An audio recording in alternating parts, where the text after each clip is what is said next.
हर हर महादेव। नमः शिवाय। नमस्कार मेरे प्रिय दोस्तों, एक बार फिर से आपका अपने चैनल भक्तिफ्लो 51 में हार्दिक स्वागत है।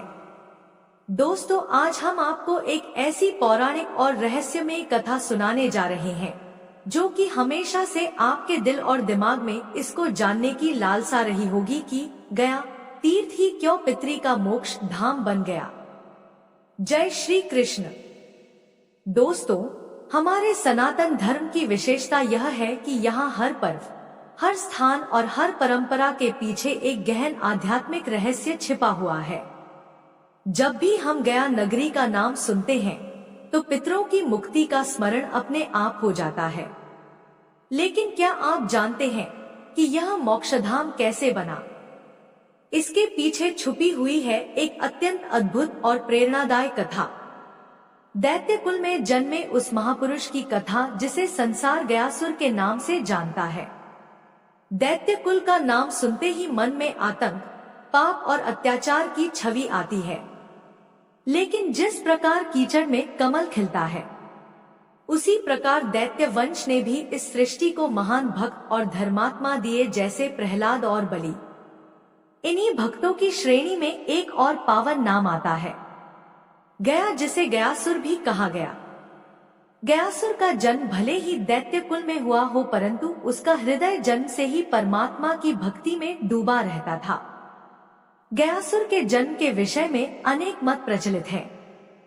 सनत कुमार और देवर्षि नारद के वार्तालाप में उल्लेख आता है कि उसकी उत्पत्ति स्वयं ब्रह्मा जी से हुई थी। वहीं दूसरी मान्यता के अनुसार वह महर्षि कश्यप और दति के वंश से संबंधित था, जो दैत्यों का कुल माना जाता है। चाहे उसका जन्म कहीं से भी हुआ हो, किंतु उसकी आत्मा ईश्वर प्रेम से भरी हुई थी। उसका शरीर अत्यंत विशाल था। भागवत के अनुसार उसका शरीर 125 योजन लंबा और 60 योजन चौड़ा था। गयासुर ने एक बार कठोर तपस्या करने का निश्चय किया। वह कोलाहल पर्वत पर गया और 1000 वर्षों तक शरद ऋतु की भीषण तपस्या करता रहा। उसकी तपस्या से पूरी सृष्टि प्रभावित हो उठी। इंद्र और अन्य देवताओं को भय हुआ कि कहीं गयासुर अपनी साधना से स्वर्ग का राज्य न छीन ले। वे सभी ब्रह्मा जी के पास पहुंचे और समाधान मांगा। ब्रह्मा जी उन्हें लेकर भगवान शिव के पास गए। तब महादेव ने कहा, जो भी तप करता है उसे उसका फल अवश्य ही मिलता है। गयासुर कोई साधारण तप नहीं कर रहा, वह तो स्वयं भगवान विष्णु की तपस्या कर रहा है। अतः हमें नारायण से ही उपाय पूछना होगा। तब ब्रह्मा, शिव और सभी देवता मिलकर श्री हरि विष्णु के पास पहुंचे। भगवान विष्णु ने उनका स्वागत किया और आश्वस्त किया कि गयासुर स्वर्ग का राज्य नहीं प्राप्त करेगा, किंतु उसकी तपस्या से प्रसन्न होकर वे उसे दर्शन देंगे। फिर श्रीहरि गयासुर के समक्ष प्रकट हुए और पूछा, हे गयासुर, तुमने इतनी घोर तपस्या किस कारण से की है? गयासुर ने विनम्र भाव से उत्तर दिया, प्रभु, मेरे तप का एकमात्र उद्देश्य आपके दर्शन ही थे। मुझे और किसी वस्तु की चाह नहीं है। उसकी निर्मल भक्ति और सच्चरित्रता देखकर भगवान विष्णु अत्यंत प्रसन्न हुए और उसे कोई भी वरदान मांगने को कहा। अब गयासुर के मन में विचार आया, मैं अपने लिए क्या मांगूं?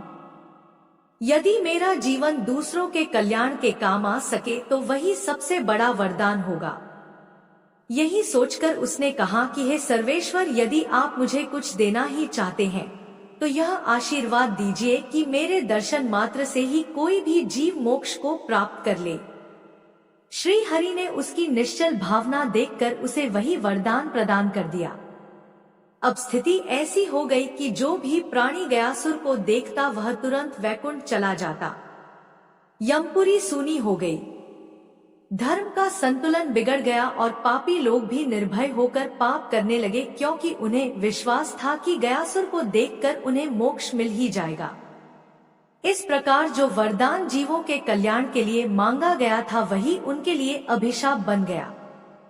सृष्टि में बड़ी अव्यवस्था फैल गई और देवताओं ने पुनः श्री हरि की शरण लेकर प्रार्थना की। प्रभु आपके ही वरदान के कारण यह संकट खड़ा हुआ है, कृपया इसका समाधान कीजिए। अब दैत्य कुल का महान भक्त गयासुर स्वयं जीवों की मुक्ति का साधन बन गया, किंतु उसका यही वरदान सृष्टि के लिए संकट का कारण भी बन बैठा। मोक्ष की प्राप्ति तो स्वयं देवताओं के लिए भी कठिन होती है, किंतु श्री विष्णु के वरदान के कारण दुष्ट और पापी भी केवल गयासुर के दर्शन मात्र से मोक्ष प्राप्त कर रहे थे। यह देखकर देवता चिंतित हुए और श्री हरि की शरण में जाकर प्रार्थना का, प्रभु अब आप हमें इस अव्यवस्था से बचाइए। तब श्री हरि विष्णु ने ब्रह्मदेव से कहा, है वेदों के ज्ञाता, आप जगत कल्याण हेतु एक महान यज्ञ का आयोजन कीजिए और उस यज्ञ की भूमि के लिए गयासुर से उसका शरीर मांग लीजिए। इसी प्रकार सृष्टि के भले के लिए गयासुर ने जो वरदान मांगा है, जिससे अब असंतुलन उत्पन्न हो रहा है, उसका समाधान हो सकेगा। यह सुनकर ब्रह्मदेव गयासुर के पास पहुँचे। जब गयासुर ने परमपिता ब्रह्मा को अपने समक्ष देखा तो उन्हें दंडवत प्रणाम करते हुए कहा, है परमेश्वर, यह मेरा अहोभाग्य है कि आपने मुझे दर्शन दिए। आपके दर्शन के लिए तो देवताओं को भी घोर तप करना पड़ता है, फिर आज ऐसा क्या कारण है कि आप स्वयं मेरे समक्ष उपस्थित हुए हैं? ब्रह्मदेव मुस्कुराकर बोले, हे भक्त श्रेष्ठ, श्री हरि की इच्छा है कि पृथ्वी पर एक ऐसा यज्ञ संपन्न हो जैसा ना तो आज तक हुआ है और ना ही भविष्य में कभी होगा। उनकी इच्छा है कि उस यज्ञ का संचालन मैं स्वयं करूं, किंतु इसमें एक बड़ी अड़चन है और उसे केवल तुम ही दूर कर सकते हो। इसी कारण आज मैं तुम्हारे पास आया हूँ। यह सुनकर गयासुर प्रसन्न होकर बोला, है परमपिता, यह मेरा सौभाग्य है कि आप जैसे सृष्टिकर्ता मुझसे किसी सहायता की अपेक्षा रखते हैं। मैं तो सदैव जगत के कल्याण के लिए तत्पर रहता हूँ। आपने जिस यज्ञ की इच्छा प्रकट की है, वह निश्चय ही समस्त संसार को सुख प्रदान करने वाला होगा, अतः उसका आयोजन अवश्य होना चाहिए। किंतु कृपया मुझे बताइए कि उसमें अड़चन क्या है, मैं उस समस्या का निवारण करने का पूरा प्रयास करूंगा। तब ब्रह्मदेव ने गंभीर स्वर में कहा, है गयासुर, श्री हरि के अनुसार वह यज्ञ ऐसी भूमि पर होना चाहिए जो इस जगत में सर्वाधिक पवित्र हो। ऐसी भूमि जो ना देवताओं, ना गंधर्वों, ना ही सिद्ध महर्षियों के पास है। ऐसी भूमि जिसके केवल दर्शन मात्र से मनुष्य जन्म मरण के चक्र से मुक्त हो जाए और जिसके पुण्य से जीव सीधे वैकुंठ को प्रस्थान कर सके। मुझे उस यज्ञ के लिए ऐसी भूमि चाहिए। यह सुनकर गयासुर आश्चर्यचकित रह गया और कुछ देर तक मौन होकर सोचने के पश्चात बोला, है परमपिता, आपने जिस भूमि की आकांक्षा व्यक्त की है वैसी भूमि पाना असंभव है। फिर जब आप जैसे सृष्टिकर्ता भी उसे नहीं खोज पा रहे हैं, तो मैं उसे कहां से ढूंढ सकता हूँ? किंतु मुझे स्मरण आता है कि एक ही स्थान ऐसा है जो आपकी सभी शर्तों को पूर्ण कर सकता है, और वह है मेरा अपना शरीर। श्री हरि के आशीर्वाद से जो कोई भी मेरे शरीर के दर्शन करता है वह मुक्त हो जाता है।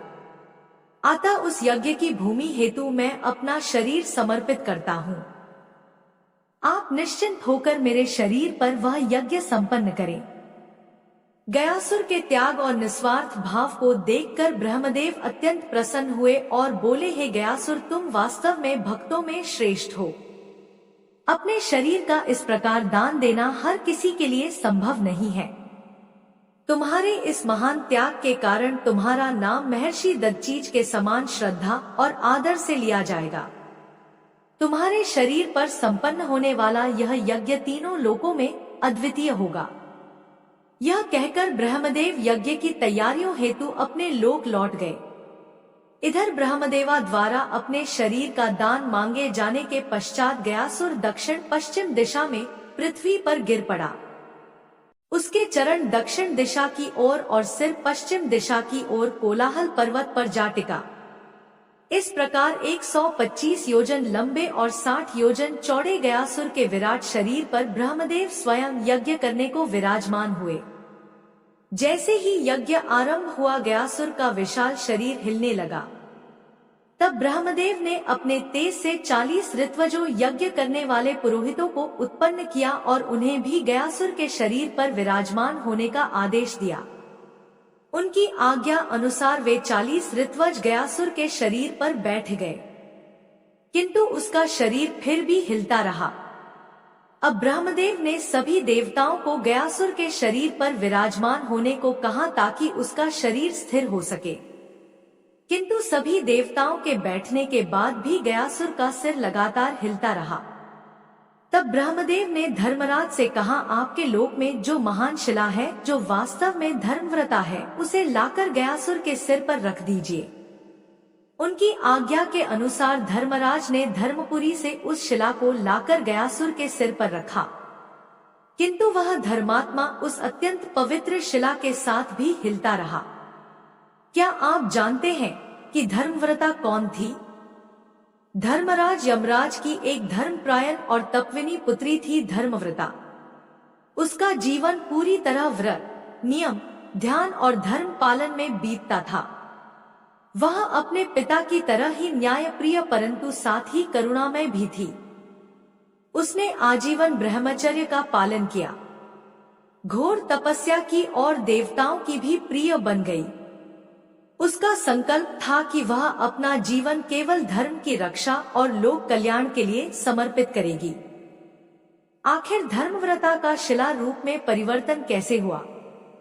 धर्मव्रता ने अनेक वर्षों तक कठिन तप किया। उसकी तपस्या इतनी कठोर थी कि उसका शरीर धीरे धीरे स्थिर होने लगा और अंततः वह शिला स्वरूप में परिवर्तित हो गई। देवताओं ने उसे वरदान दिया, है धर्मव्रता, तुम शिला रूप में रहकर भी संसार का कल्याण करोगी। तुम्हारे ऊपर बैठकर किए जाने वाले किसी भी यज्ञ, पिंडदान और श्राद्ध से समस्त पितरों को तृप्ति और मोक्ष मिलेगा। इस प्रकार धर्मव्रता धर्मशिला या धर्मव्रता शिला कहलाने लगी। तभी से यह शिला प्रेत शिला नाम से प्रसिद्ध हुई। धर्मव्रता शिला केवल एक पत्थर नहीं है बल्कि धर्म, तपस्या और भक्ति का प्रतीक है, जिसने गयासुर की कथा को पूर्णता दी और गया को पितृ मोक्ष धाम बनाया। कथा में आगे बढ़ते हैं। जब धर्मात्मा उस अत्यंत पवित्र शिला के साथ भी हिलता रहा, तब ब्रह्मदेव ने भगवान विष्णु से सहायता मांगी। श्री हरि ने अपने ही रूप से एक मूर्ति प्रकट की और उसे गयासुर पर रखने को कहा। जब विष्णु रूपी मूर्ति को भी गयासुर पर रखा गया, तब भी उसका हिलना बंद नहीं हुआ। अंततः भगवान विष्णु ने महादेव से सहयोग मांगा। तब महेश्वर ने कहा, हम त्रिदेव यदि स्वयं इस असुर पर स्थित हो जाए तभी यह स्थिर हो सकता है। फिर ब्रह्मा अपने 5 रूपों पितामह, पितामह, फाल्गुवीश, केदार और कनकेश्वर में गयासुर पर विराजमान हुए। श्री हरि अपने 3 रूपों जनार्दन, पुंडरीक और गदाधर में वहां विराजे। अंत में भगवान शंकर अपने एक रूप के साथ गयासुर के शरीर पर बैठे। इसके बाद श्रीहरि ने अपनी गदा गयासुर के सिर पर स्थित धर्मव्रता शिला पर रखी और तभी गयासुर स्थिर हो गया। इसी कारण भगवान विष्णु का एक नाम गदाधर भी पड़ा। तब गयासुर ने भावपूर्ण वचन कहे, हे प्रभु, मुझे तो वरदान भी आपसे ही प्राप्त हुआ था। यज्ञ हेतु मैं अपना शरीर पहले ही ब्रह्मदेवा को दान में दे चुका हूँ। फिर आप मुझे अपनी गदा से क्यों प्रताड़ित कर रहे हैं? जब मैं अपना सब कुछ त्याग सकता हूँ, तो क्या केवल आपकी आज्ञा पर स्थिर नहीं हो सकता? यदि ब्रह्मदेव या महादेव में से कोई भी मुझे एक बार आज्ञा दे दे तो मैं स्थिर हो जाऊंगा। उसके ऐसे वचन सुनकर त्रिदेव बड़े प्रसन्न हुए और उसे स्थिर होने की आज्ञा दी। तब गयासुर उनकी आज्ञा का पालन करते हुए स्थिर हो गया। उसकी भक्ति से प्रसन्न होकर त्रिदेवों ने उसे वरदान मांगने को कहा। गयासुर बोला, हे प्रभु, यदि आप मुझ पर प्रसन्न हैं, तो मुझे यह वरदान दीजिए कि जब तक सृष्टि रहे आप त्रिदेव मेरे ऊपर स्थित रहे।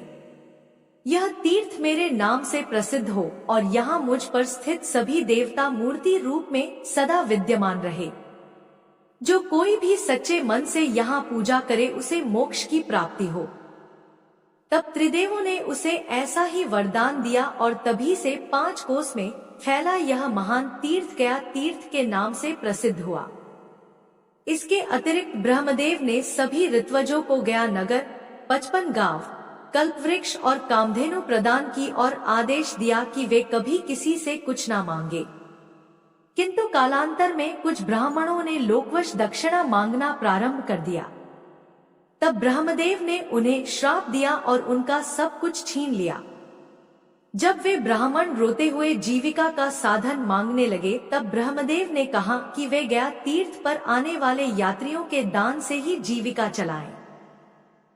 त्रिदेवों सहित गयासुर के सिर पर स्थित धर्मव्रता शिला प्रेत शिला के नाम से प्रसिद्ध हुई। आज भी जो कोई गया तीर्थ में श्रद्धा और आस्था के साथ पूजा करता है, उसे त्रिदेवों सहित सभी देवताओं का आशीर्वाद प्राप्त होता है और मोक्ष की प्राप्ति होती है। दोस्तों, यह थी अद्भुत कथा गयासुर की, जिसने अपने त्याग और भक्ति से गया को पितरों का मोक्षधाम बना दिया।